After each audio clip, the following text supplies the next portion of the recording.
Is the SVS SB-4000 going to be able to provide me with the musicality and detail needed to enhance my 2-channel listening experience and then shift gears by delivering the impact and tactile bass required for home theater setup? Let's find out.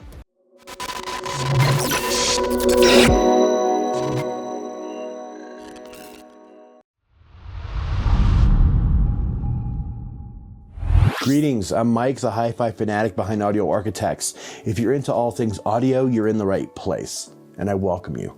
If you've already subscribed and you're back for more, thank you. It's good to see you and good to have you back.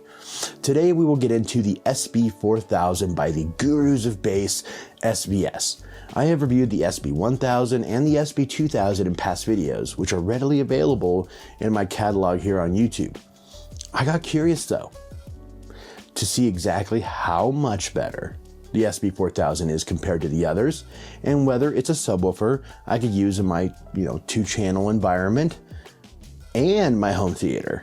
So I enjoyed the time I spent with the others, so I imagine the SB-4000 won't disappoint. I never get my hopes up anymore, but let's take a closer look at the sub itself, explore its features, its specs and price, and then dive into measurements and sound quality.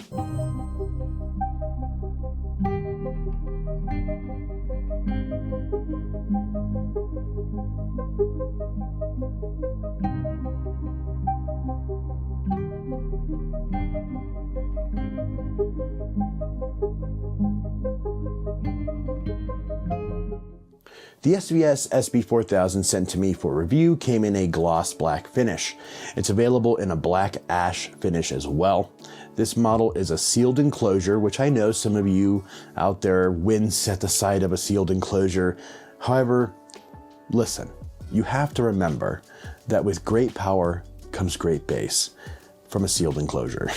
And the power they gave it, this unit has a Sledge STA1200D plate amplifier that can do a reported 1200 watts RMS and reach peaks of upwards of 4000 watts. It's a lot of juice. The 13.5-inch subwoofer driver, odd size I know, is made from a lightweight and rigid composite cone with a glass fiber dust cap. The enclosure has a double thick 2-inch MDF front baffle and rigid internal bracing to support the 40-pound drive unit. This subwoofer in its entirety weighs a hulking 102.3 pounds, mind you. It sucks moving it. The exterior has a curved steel mesh grille that protects the subwoofer driver and is reportedly non-resonant. At the very top, the front of the unit lives a convenient bright blue dimmable 8-digit LED front display. The subwoofer's rear has XLR and RCA ins and outs, but there isn't much going on back there. SVS changed the game with their intuitive app instead of those annoying knobs that I find so obnoxious to get to when I want to tune my subs. The app is controlled via Bluetooth and works with iOS and Android operating systems. I found this app to be exceptionally straightforward and convenient. It's just a really easy way to adjust your crossover frequencies, your parametric EQ, the polarity, room gain, and other bass management functions. It features 3 custom presets that allow tuning in any room or system. Its unique bi-directional feedback shows adjustments in real time on both the app and the subwoofer's interface. SVS has an easy tutorial that provides clear guidance for all functions if you get stuck. It's super easy though, guys. It's like plug and play. But if you are still stuck after that, their customer service is one of the best I've ever encountered. So shoot them an email and they'll help you out. So now that you know a little bit about the subwoofer, let's find out how it measured. The SVS SB-4000 is reported to dig down all the way to 19 Hz, which has now been tested. Here is the REW measurement taken in room. Let's take a look at the top end first, upwards of 200 Hz. The more aggressive measurement is without any parametric EQ adjustments. There's a room null at 80 Hz and a room spike at 98 Hz. This is not unusual unless you are in a perfectly treated room, which at times could cost tens of thousands of dollars to achieve. So this is not a perfectly treated room. So aside from those 2 anomalies, it's a very good linear response. After the parametric EQ adjustments though, it became much tamer on the graph, which you could see here. So I kind of fixed it, but so far so good. Let's now see if the sub can do 19 Hertz as reported. As you can see, the subwoofer doesn't start to roll off until 8.5 Hertz, which is fantastic. This means you'll be getting all those subsonic frequencies when watching movies and should be able to feel the bass quite nicely. Overall, this is a rock star measurement and I really enjoyed it. I hope it sounds as good as it measured.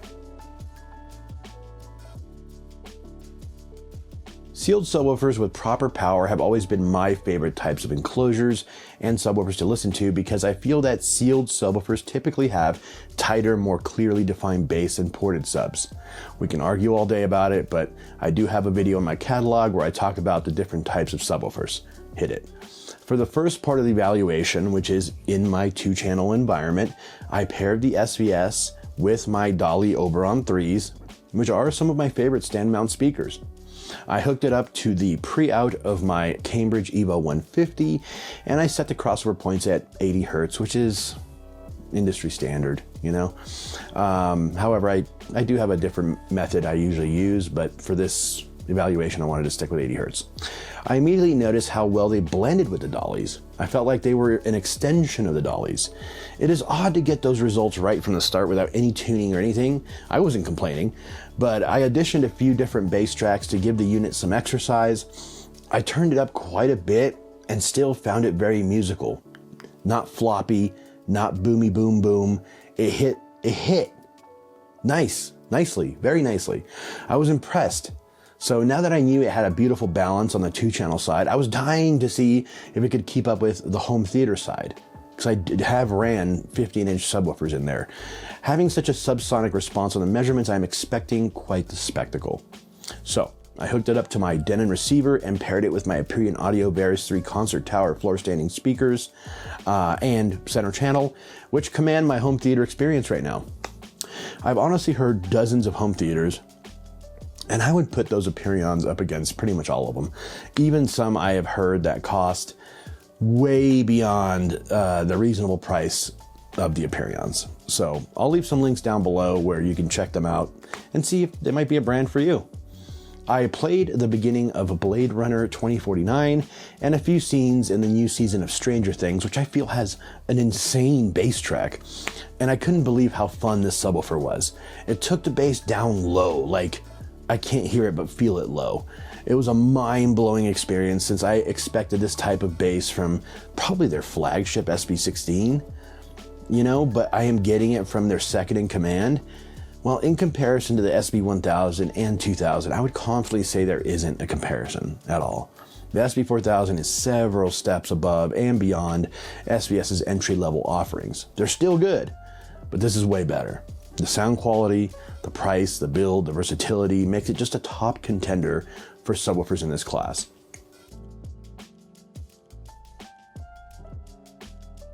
The perfect candidate for a subwoofer like this would be someone looking for something with versatility and focused on deep bass performance that can very well shake the walls in your room if you will it to do so.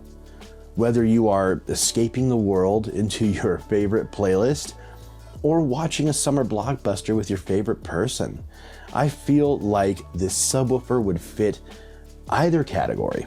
So bass, at least for me, is a primary characteristic I need to have within my system. So this is a great sub, guys. Thank you all for joining me. If you're already subscribed, you're a legend. I have an online shop where I sell audio-inspired t-shirts like these, hoodies, and other merch to help support the channel. I don't do the Patreon thing, so this is a way to support my efforts and actually get something in return other than talking to me. I don't know. I encourage you to check it out. I don't know why people do Patreon. I encourage you to check it out, buy some stuff, and offer ideas for future designs. If you're new to Audio Arkitekts and like it so far, I urge you to check out some of my other videos to see if my channel is the right fit for you.